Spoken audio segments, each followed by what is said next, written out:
Somos todos igualmente diferentes. No programa de hoje nós vamos falar sobre algumas dessas características que nos distinguem.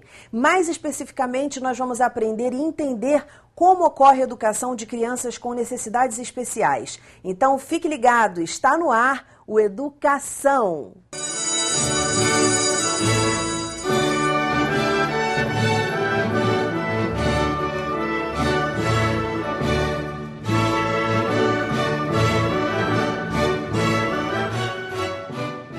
Meus convidados de hoje são o neuropediatra e professor da Universidade Federal Fluminense, Alexandre Ribeiro Fernandes, e a professora Adriana Fernandes de Carvalho, que trabalha há 18 anos com crianças com necessidades especiais e é diretora de uma escola com 25 alunos incluídos em turmas regulares.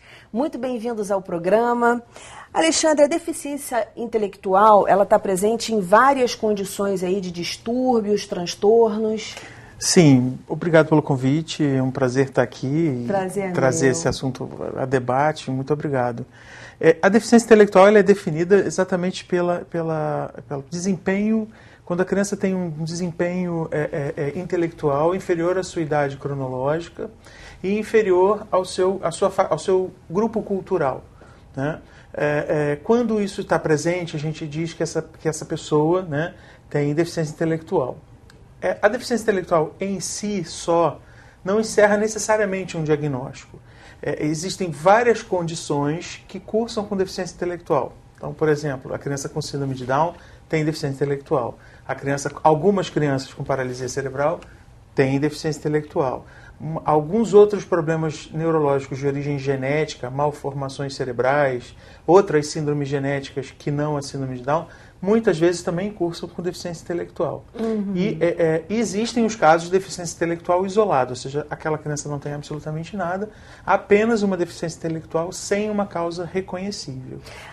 Quantos por cento que a gente pode dizer, assim, uma porcentagem que a gente pode falar de crianças com necessidades especiais que têm deficiência intelectual? Muitas. Eu diria que uma boa parte das crianças que têm necessidade especial educacional, boa parte delas tem deficiência intelectual. A gente não está falando aqui das crianças que têm transtornos do aprendizado. O que são transtornos do aprendizado? São crianças que têm uma normalidade neurológica, sim, mas que elas têm dificuldade de aprender uma determinada coisa. Então, por exemplo, uma criança que tem dislexia, ela tem dificuldade de aprender leitura. Uma criança que tem descalculia, tem dificuldade de aprender matemática. Então, essa criança, ela tem funcionamento intelectual absolutamente normal. Da mesma forma, ela não é uma criança com necessidades especiais, obviamente. Tem uma necessidade especial. Mais do que a gente chama, escola, né? Do que se mas chama. Não com esse contexto que a gente está dando aqui, que é a questão da dificuldade intelectual, da função cognitiva, né, aquém do que ela deveria ter. Né? Certo. Quais os sinais que a mãe, o pai, o responsável podem perceber no bebezinho que ele já começa a dar de que ele possa ser um bebê especial, vamos dizer assim? Ótima pergunta. Assim. Algumas síndromes, como por exemplo a síndrome de Down, existem achados de rosto muito característicos. Os olhinhos são mais orientalizados, tem uns olhinhos mais puxados, a língua é maior, né? Mas na maioria das vezes a criança com deficiência intelectual não tem uma face típica ou característica, a não ser quando ela tem alguma síndrome genética. E a família tem que estar atenta e levar ao pediatra, levar ao médico dessa criança, se essa criança começar a ter atraso no desenvolvimento. O que é isso?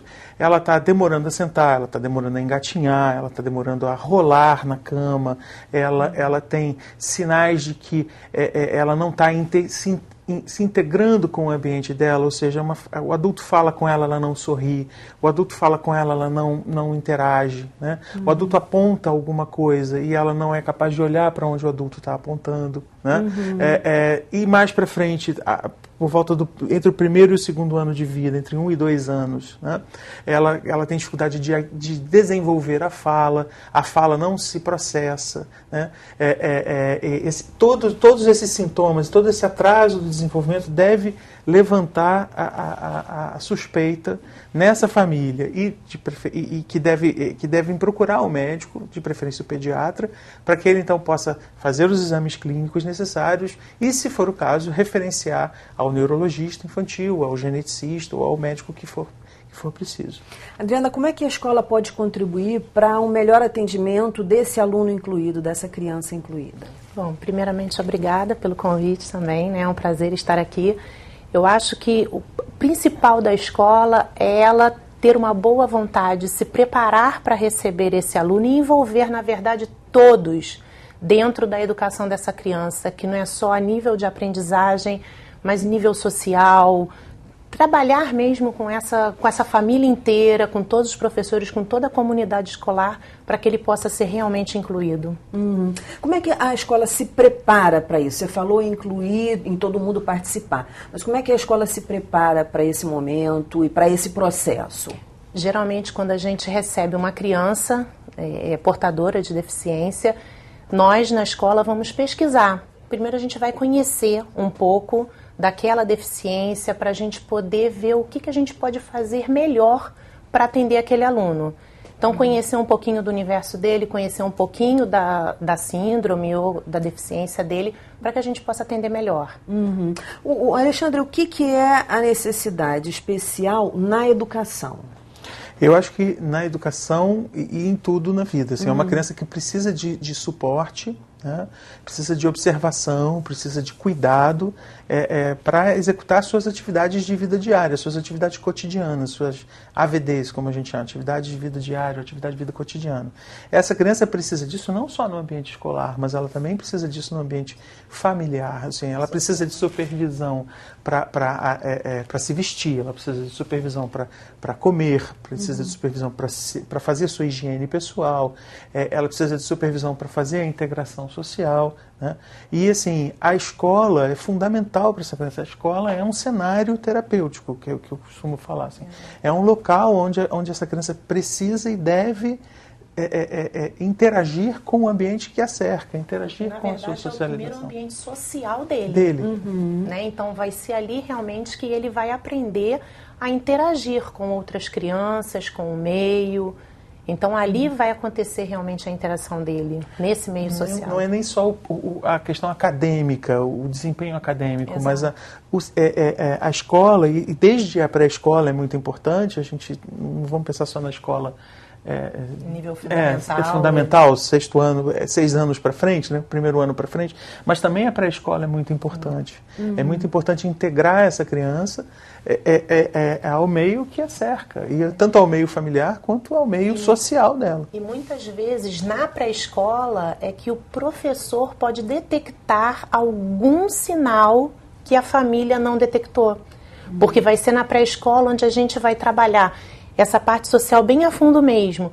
É no recorte colagem, é na conversa com o outro.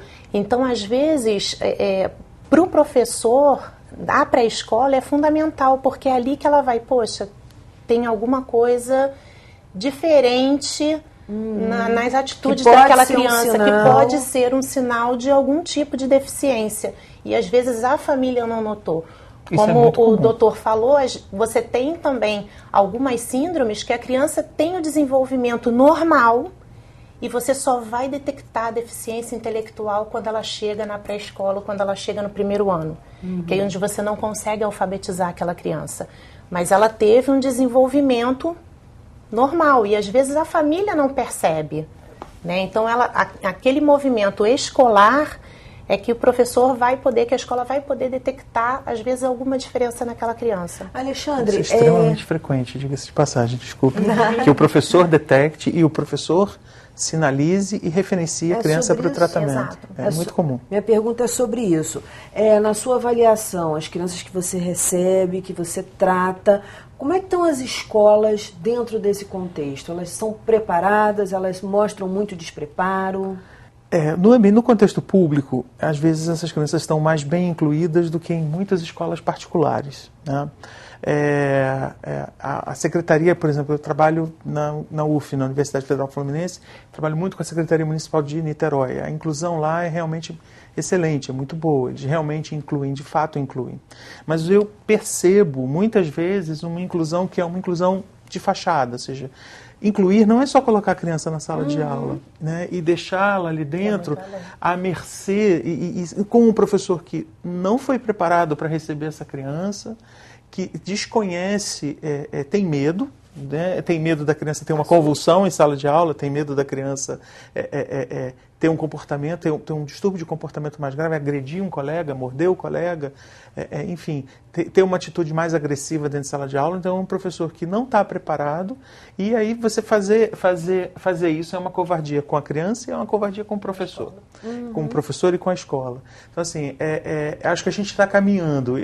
Olhando retrospectivamente, eu acho que hoje a gente está numa situação bem melhor do que estava há 10 anos atrás. Graças a Deus. Mas acho que a gente ainda tem muito que caminhar pela frente.